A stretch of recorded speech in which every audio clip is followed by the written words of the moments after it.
एक खिलाड़ी ने खुद कह दिया है जिसको आप कह रहे हैं एक्स फैक्टर है और जिसने बांग्लादेश के खिलाफ राइटिंग ऑन द वॉल था कि हम बांग्लादेश को हरा देंगे। उस मैच में फखर ने जो है मैच विनिंग इनिंग खेली। कि शाहीन आफरीदी भी हमें फॉर्म में नजर आए, लाइक इतने मैचेस हारने के बाद अब चीजें जाके पॉजिटिव हो रही हैं। शाहीन आफरीदी जो है वो भी आ गए हैं सही मानों में गियर में। अस्सलाम वालेकुम एवरीवन, मैं हूं Hina Didar and you are watching Jio digital. World Cup is going on in India and finally Pakistan has managed to clinch a victory against Bangladesh. Well, ये जो इतने कंसेक्यूटिव डिफीट्स का फेस करना पड़ रहा था पाकिस्तान को, साथ साथ पाकिस्तानी फैंस का मोराल भी बहुत डाउन था, बहुत डिसअपॉइंट थे और ऑन एंड ऑफ फील्ड जो केओस चल रहा था उससे भी जो एक माहौल है पाकिस्तान क्रिकेट का वो बहुत डिस्टर्ब था। लेकिन स्टिल उम्मीदें तो अब भी बहुत कम है। पाकिस्तान ने फाइनली खैर फ़खर जमान और शाहीन फॉर्म में हमें नज़र आए, वो बहुत डिलाइटेड था देखने के लिए।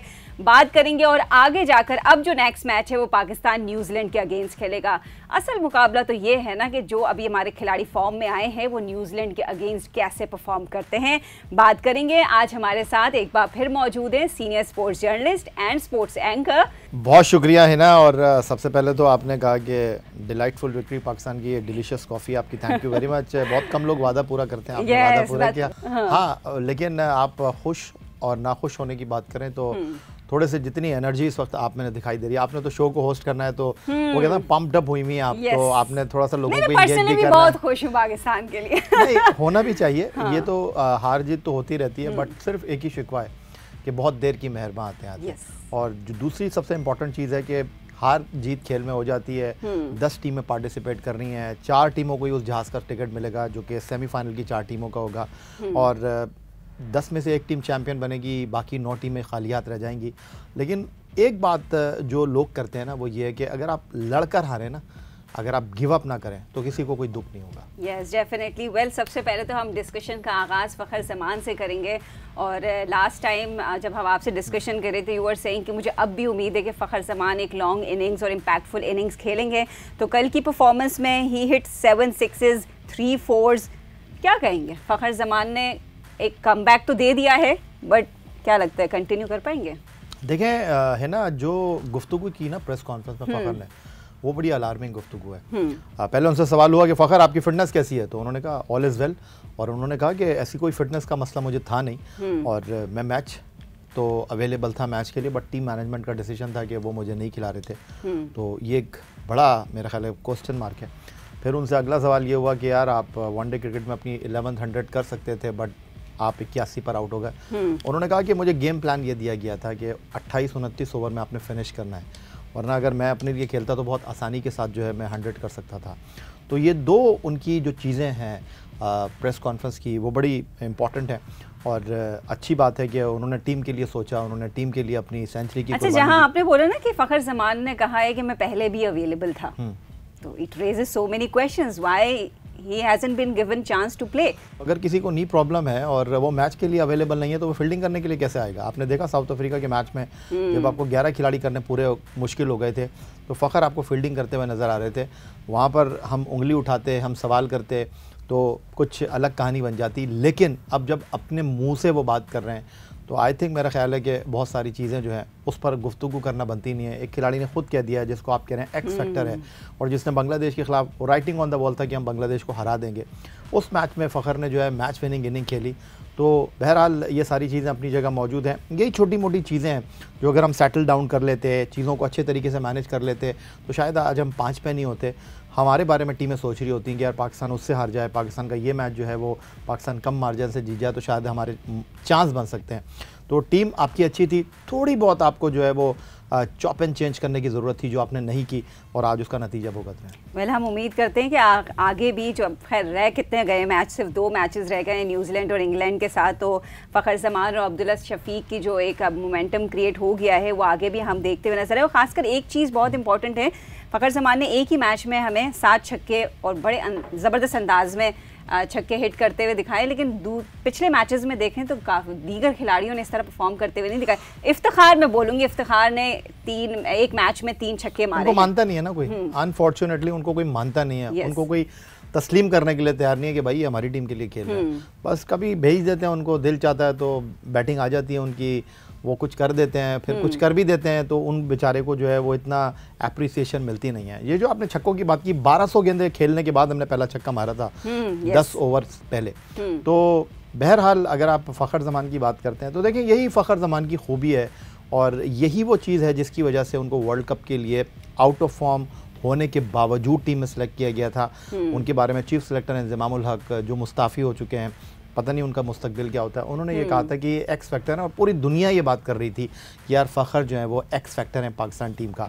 और उन्होंने अपनी इस परफॉर्मेंस से जो है वो मेक श्योर किया कि यार अगर फ़खर रन्स करेगा ना तो प्राइड के साथ आप जीतेंगे, आप घसीटेंगे नहीं चीज़ों को। इवन अगर आप पहले भी बैटिंग कर रहे हो और अगर फ़खर क्रीज पर मौजूद रहा तो आपकी टीम जो है ना स्कोर बोर्ड पर इतने रन्स लगाएगी कि सामने वाली टीम जो है ना उसको यूं करके देखेगी, उसको यूं करके नहीं देखेगी। Yes definitely. वेल एक और पॉजिटिव चीज़ जो हमने लास्ट मैच में बांग्लादेश के खिलाफ जो पाकिस्तान ने मैच खेला उसमें ये है कि शाहीन आफरीदी भी हमें अपने जो वो स्पेशलिटी है उनकी अर्ली विकेट लेने की, वो अपने फॉर्म में नज़र आए। लाइक कि इतने मैचेस हारने के बाद अब चीज़ें जाके पॉजिटिव हो रही हैं, बट स्टिल शाहीन शाह अफरीदी, आपको ये फैक्ट वैसे लगता है कि शाहीन जब अर्ली विकेट लेते हैं तो पूरे मैच का, पूरी टीम का एक मोमेंटम बनता है, वो पॉजिटिव नज़र आते हैं? शाहीन शाह अफरीदी इस वक्त वर्ल्ड कप के लीडिंग विकेट टेकर हैं 16 विकेटों के साथ, और आपने ठीक कहा। और मैं ये भी सुन रहा था कि वो कह रहे थे कि जब शाहीन अफरीदी पहले 3 ओवर में विकेट लेते हैं तो वो मैच पाकिस्तान हारता नहीं है। लेकिन अच्छी बात यह है पाकिस्तान क्रिकेट टीम की कि शाहीन अफरीदी जो है वो भी आ गए हैं सही मानों में गियर में। बट फिर वही बात करूंगा कि ट्रेन छूटने के बाद जो है आपको टिकट मिला तो क्या फ़ायदा। यस डेफिनेटली, बिल्कुल सही फरमाया आपने, क्योंकि बहुत देर हो गई जनाब। उम्मीदें अब ये है कि चांसेस पे बात हो रही है कि अब भी कोई चांसेस हैं, चांसेस बहुत कम हैं और रास्ता बहुत मुश्किल है। तो जहां बॉलिंग यूनिट का हम जिक्र कर रहे हैं तो वहां वसीम जूनियर को भी हम ना भूलें, वो भी ज़बरदस्त परफॉर्म कर दे, 3 विकेट्स लिए, इकोनॉमिकल बॉलिंग की उन्होंने। देखिए अब ये बात हो रही है कि वसीम जूनियर पहले से आपकी टीम का हिस्सा थे, वर्ल्ड कप प्लान का हिस्सा थे, और वसीम जूनियर को आपने मौका नहीं दिया। आपने पहले जो है उस खिलाड़ी को मौका दिया जो कि एक इंजरी की वजह से जो है वो आपकी टीम का हिस्सा बना, हसन अली की शक्ल में।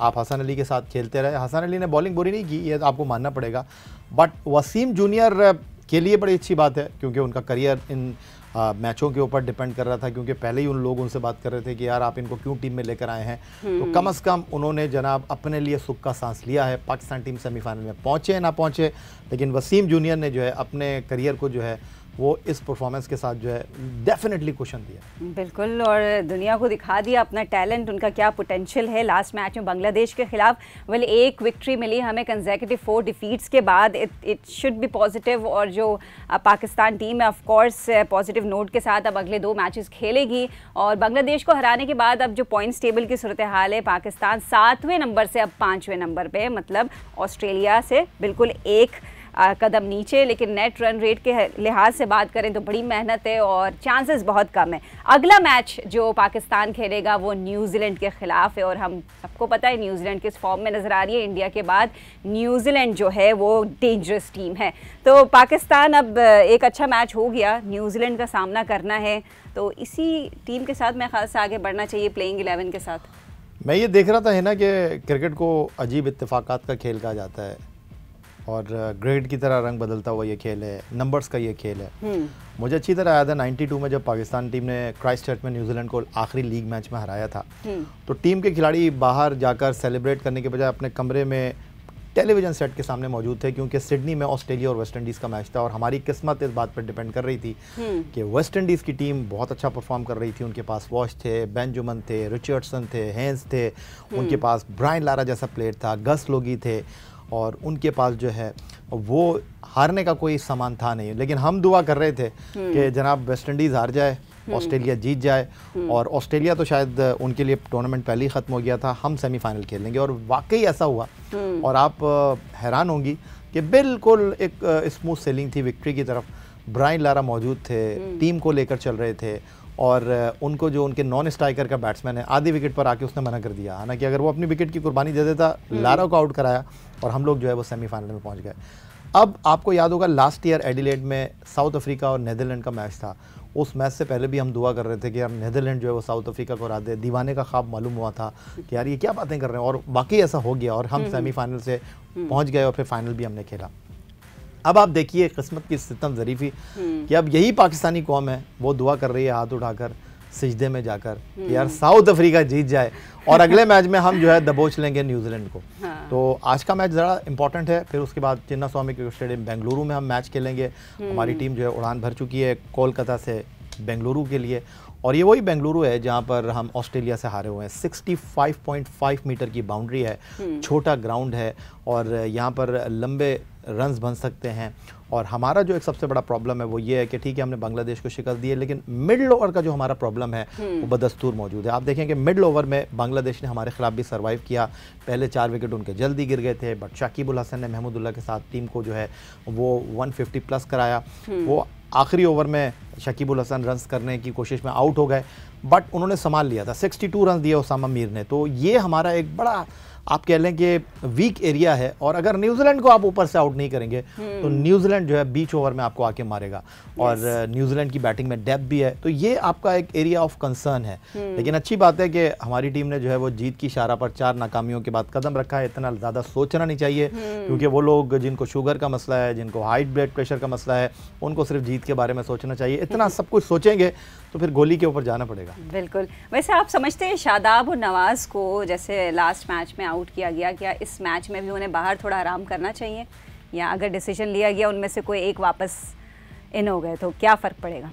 देखिए अगर आप मुझसे पूछें तो मेरे ख्याल है इसी 11 के साथ आपको जाना चाहिए। हाँ, एक बैट्समैन आप कम कर सकते हैं। और एक चीज़ जो यहाँ पर अब डिस्कस हो रही है कि क्या पाकिस्तान को 5 प्रॉपर बॉलर के साथ मैदान में उतरना चाहिए। देखिए एक क्रिकेट में सेइंग है कि जो 6 बैट्समैन नहीं कर सकते वो 7वां बैट्समैन भी नहीं कर सकता। आपकी 6 तक लाइनअप मुकम्मल है। और अब देखना ये है कि न्यूजीलैंड के आज के मैच की प्रोसीडिंग के बाद, क्योंकि न्यूजीलैंड ने जो धूल चटा दी ऑस्ट्रेलिया को, हार गए लेकिन प्राइड के साथ हारे। और अब न्यूजीलैंड की टीम, और हमारे लिए एक और बड़ा सवाल यह है कि केन विलियमसन जो है माइट भी हमारे खिलाफ प्लेइंग 11 का पार्ट होंगे। तो ये एक हमारे लिए बड़ा सवाल है। लेकिन हमें सारी चीज़ों को भूल कर जो है ना, वो जब डॉक्टर डिक्लेयर कर देता है आपको कि नहीं जी आपका तो ऑपरेशन के अलावा कोई चांस ही नहीं है, तो अब हम ऑपरेशन थिएटर में जा रहे हैं, क्या होगा क्या नहीं होगा वो ऑपरेशन थिएटर में ही होना है। तो भूल जाना चाहिए सारी चीज़ों को, जाना है, जीतना है। और हमारी प्राइड की भी बात है, सेमीफाइनल में पहुँचे ना पहुँचे, लास्ट 2 मैच अच्छे नोट पर एंड करें। बिल्कुल, और इसी नोट पर हम आज की कॉन्वर्जेशन एंड करेंगे। थैंक यू सो मच आया हुसैनी, आपने अपने ओपिनियन शामिल किए। और चिन्नास्वामी स्टेडियम में होगा मैच पाकिस्तान और न्यूजीलैंड के दरमियान, and it's going to be a crucial match for Pakistan, so that कि पाकिस्तान अपना रास्ता थोड़ा आसान करता हुआ हमें नज़र आए। और जो सेमीफाइनल की दौड़ है उसमें मुश्किल तो हो गया है बज़ाहिर पाकिस्तान के लिए, लेकिन फिर भी पाकिस्तान को एक पॉजिटिव नोट के साथ और एक कंपटीशन और कंपेटिटिव एक मैच हमें देखने को मिले। आप पाकिस्तान की पोजीशन को लेकर वर्ल्ड कप में क्या सोचते हैं, हमें कमेंट बॉक्स में लाजिम बताइएगा। अपना ख्याल रखिए। अल्लाह हाफ़िज़।